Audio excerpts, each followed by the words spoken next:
अब हम लोग पढ़ेंगे कोशिकाओं के प्रकार। कोशिकाएं दो प्रकार की होती हैं। प्रोकैरियोटिक कोशिकाएं मतलब सरल रचना वाली कोशिकाएं और यूकैरियोटिक कोशिकाएं। यूकैरियोटिक कोशिकाएं मतलब जटिल संरचना वाली कोशिकाएं। अब इसको अलग कैसे करेंगे? जिन कोशिकाओं में केंद्रक झिल्ली नहीं होती है उन्हें प्रोकैरियोटिक कोशिका कहते हैं। मैंने क्या कहा? केंद्रक झिल्ली नहीं होती है। याद रखना बच्चों, जिन कोशिकाओं में केंद्रक झिल्ली नहीं होती है उन्हें प्रोकैरियोटिक कोशिका कहते हैं। ऐसी कोशिकाएं जीवाणु तथा नीले हरे शैवाल में पाई जाती हैं। क्या बताया उदाहरण? जीवाणु तथा नीले हरे शैवाल में। अब इसके में डीएनए तथा आरएनए अणु मुक्त रूप से कोशिका द्रव्य में मिलते हैं। डीएनए तथा आरएनए के अणु मुक्त रूप से कोशिका द्रव्य में मिलते हैं। नेक्स्ट है, इनमें हिस्टोन प्रोटीन जो कि गुणसूत्रों के महत्वपूर्ण घटक ये नहीं मिलते हैं। कहने का मतलब इनमें हिस्टोन प्रोटीन नहीं होते हैं। माइटोकॉन्ड्रिया, क्लोरोप्लास्ट, गोल्गी काय व लाइसोसोम भी नहीं होते। राइबोसोम होते हैं जो कि 70S प्रकार के होते हैं। ये सब आपको याद करना है बच्चों।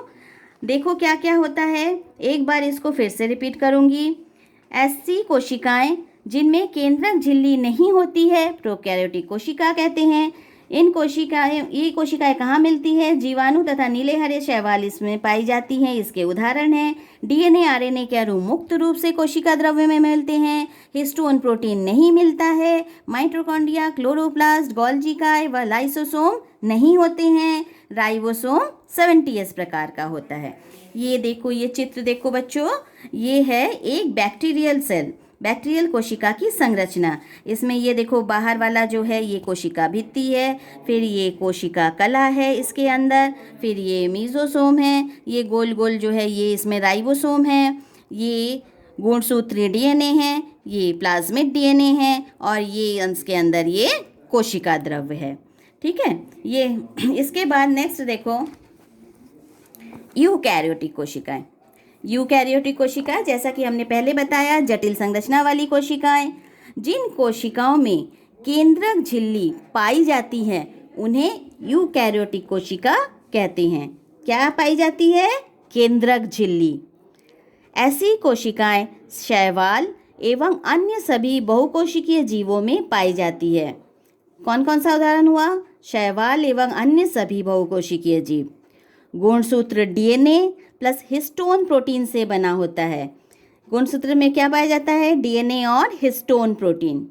कोशिका द्रव्य में माइटोकॉन्ड्रिया, क्लोरोप्लास्ट जिसको कि हिंदी में हरित लवक कहते हैं, इसके बाद गोल्गी काय व लाइसोसोम्स आदि सब पाए जाते हैं।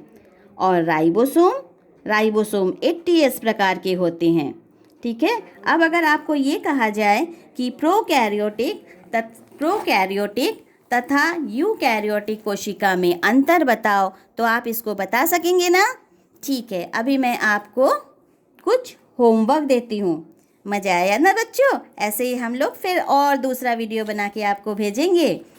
आप कुछ क्वेश्चन नोट कर लीजिएगा जिसको को आप किसी भी कॉपी में करना है आपको, और इसको बाद में देख लिया जाएगा और आप इसको देखकर समझकर याद भी करेंगे, पढ़ेंगे। जितना ये दिया है मैटर इन सबको आपको याद भी करना है, पढ़ना भी है, समझना भी है।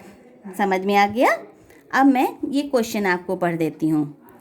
पहला क्वेश्चन है, हाँ एक बात तो मैं बताना भूल ही गई। मज़ेदार बात यह है कि इस समय आपके पास बुक तो होंगे नहीं, तो आप कैसे करेंगे इनका क्वेश्चन आंसर?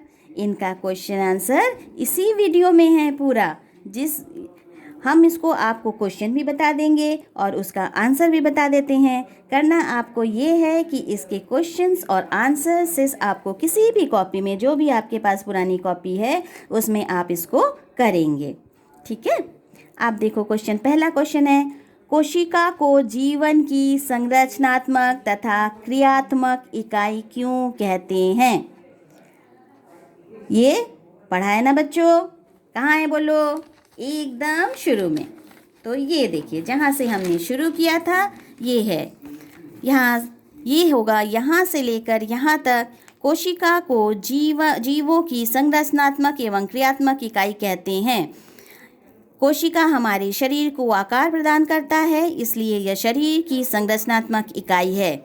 शरीर के सभी कार्य कोशिकीय स्तर पर होते हैं, इसलिए यह शरीर का क्रियात्मक इकाई है। बस यहाँ से लेकर यहाँ तक आपके पहले क्वेश्चन का आंसर होगा। दूसरा क्वेश्चन लेते हैं। दूसरा क्वेश्चन है, कोशिका की खोज किसने की? तो ये ले लेते हैं। ये देखिए, यहाँ पे काले अक्षरों में लिखा हुआ है कोशिका की खोज। यहाँ पे है कोशिका की खोज सबसे पहले रॉबर्ट हुक ने 1665 में किया था। बस ये आपको लिखना है बच्चों, यहाँ से लेकर यहाँ तक।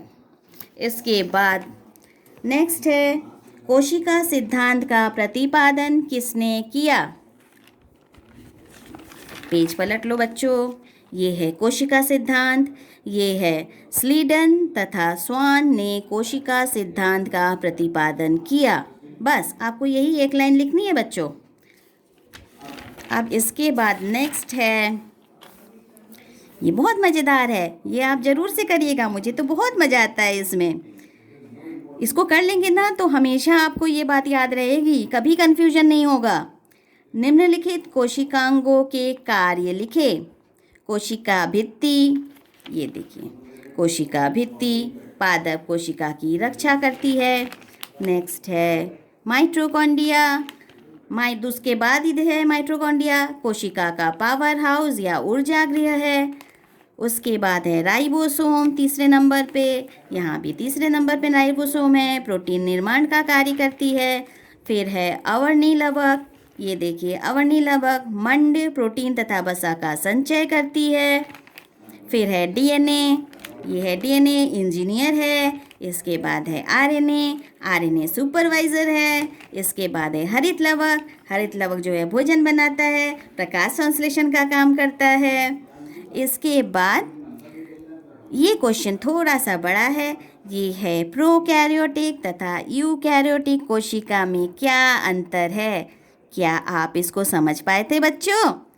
हाँ, ये भी मज़ेदार है। अब देखो ये सीधा सीधा इसमें से है, तो आप इसको डायरेक्ट ऐसे नहीं लिखेंगे, ऐसे और ऐसे नहीं उतार देंगे। आप इसको ये पेज लेंगे, ऐसे पेज, सफ़ेद पेज, और इसमें बीचों बीच लाइन खींचेंगे।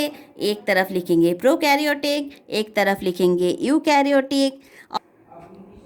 ये देखिए मैंने यहाँ लिख दिया प्रोकैरियोटिक कोशिका, यूकैरियोटिक कोशिका। ये मैंने इस तरह इसलिए लिखा है जिससे कि आप समझ पाए। जैसे ये देखिए प्रोकैरियोटिक कोशिका 2 नंबर पे आया ना, 2 लाइन में आया ना, और ये यूकैरियोटिक कोशिका एक ही लाइन में आ गया। लेकिन हम क्या करेंगे, यहाँ हम एक लाइन छोड़ देंगे जिससे कि हमें नंबर 1 जो है वो सेम लाइन में मिले। अगर हम यहाँ नंबर 1 यहाँ लिखते तो यहाँ कैसे लिख पाते? यहाँ तो लिखा हुआ है कोशिका और इधर खाली है, तो हम ऐसा करेंगे, समझ रहे हो ना? जैसे नंबर 1 लिखे हैं तो ये नंबर 1 लिख रहे हैं, इसमें चाहे एक लाइन में आए चाहे 2 लाइन में आए, इसमें चाहे एक लाइन में आए चाहे 2 लाइन में आए, ये पूरा हम करेंगे। और करने के बाद एक लाइन छोड़ के हम दूसरा नंबर डालेंगे, चाहे इसमें और उसमें जो भी लाइन है, उसके बाद एक लाइन छोड़ के उसके बाद नेक्स्ट नंबर लिखेंगे, मतलब जिससे कि ओवरलैप ना हो। एक पॉइंट का पूरा चाहे जितने भी लाइन में आए वो पूरा करके, चाहे इधर ज़्यादा आए चाहे इधर ज़्यादा आए, आप वहाँ तक पूरा कर लेंगे, एक लाइन छोड़ देंगे, फिर नेक्स्ट नंबर लिखेंगे। ठीक है, ऐसे साफ साफ लिखेंगे। अगर कोई चीज़ में चित्र है तो उसके नीचे आप चित्र बना देंगे दोनों का, उसको नामांकन कर देंगे, मतलब चित्र में नाम लिख देंगे। और अगर नहीं है तो कोई बात नहीं, आप इसी तरह पॉइंट्स में लिखेंगे। अब हम आपको बताएंगे ये पॉइंट्स कैसे हैं। अब देखिए यहाँ से ये कुछ क्वेश्चन के पॉइंट्स, इसी का हम आंसर बता रहे हैं आपको। हाँ, पहला पॉइंट में आप यही वाला लिखेंगे, प्रोकैरियोटिक कोशिका, ऊपर हेडिंग डालेंगे, पॉइंट यहाँ से शुरू करेंगे। जिन कोशिकाओं में केंद्रक झिल्ली नहीं होती उन्हें प्रोकैरियोटिक कोशिका कहते हैं। और इधर नेक्स्ट यूकैरियोटिक कोशिका में ये वाला पॉइंट लिखेंगे, जिन कोशिकाओं में केंद्रक झिल्ली पाई जाती है उन्हें यूकैरियोटिक कोशिका कहते हैं। पहला पॉइंट हो गया दोनों का। अब दूसरा पॉइंट, दूसरा पॉइंट प्रोकैरियोटिक कोशिका में लिखेंगे ऐसी कोशिकाएं जीवाणु तथा नीले हरे शैवाल में पाई जाती है। और यूकैरियोटिक कोशिका में आप लिखेंगे ऐसी कोशिकाएं शैवाल एवं अन्य सभी बहुकोशिकीय जीवों में पाई जाती है। तीसरा पॉइंट आप लिखेंगे डीएनए तथा आरएनए अणु मुक्त रूप से कोशिका द्रव्य में मिलते हैं। और इसी के साथ आप ये भी लिख देंगे ये पॉइंट, हिस्टोन प्रोटीन गुणसूत्र की महत्वपूर्ण घटक नहीं होते हैं। और यूकैरियोटिक कोशिका में आप लिखेंगे गुणसूत्र डीएनए प्लस हिस्टोन प्रोटीन का बना होता है। ठीक है, तीन पॉइंट दोनों में हो गए। चौथा पॉइंट, माइटोकॉन्ड्रिया, क्लोरोप्लास्ट, गोल्गी काय व लाइसोसोम नहीं होते प्रोकैरियोटिक कोशिका में। यूकैरियोटिक कोशिका में आप यही चीज़ लिखेंगे, कोशिका द्रव्य में माइटोकॉन्ड्रिया, क्लोरोप्लास्ट, हरित लवक, गोल्गी काय व लाइसोसोम पाए जाते हैं। और इसके बाद पांचवा पॉइंट आपका हो जाएगा राइबोसोम 70S प्रकार का होता है और यूकैरियोटिक में लिखेंगे राइबोसोम 80S प्रकार का होता है। बस आपका सवाल आंसर हो जाएगा पूरा और बहुत बढ़िया होगा। अगर आप बिल्कुल ऐसे ही लिखते हैं तो आपको पूरे नंबर मिलेंगे। अब हमारा आज का यहीं पे ख़त्म होता है। नेक्स्ट वीडियो फिर से आपको बताएंगे पढ़ाकर, ऐसे ही समझाकर। आपको कैसा लगा, आया ना मज़ा? तो आज के लिए बस इतना ही, फिर मिलेंगे। Bye bye.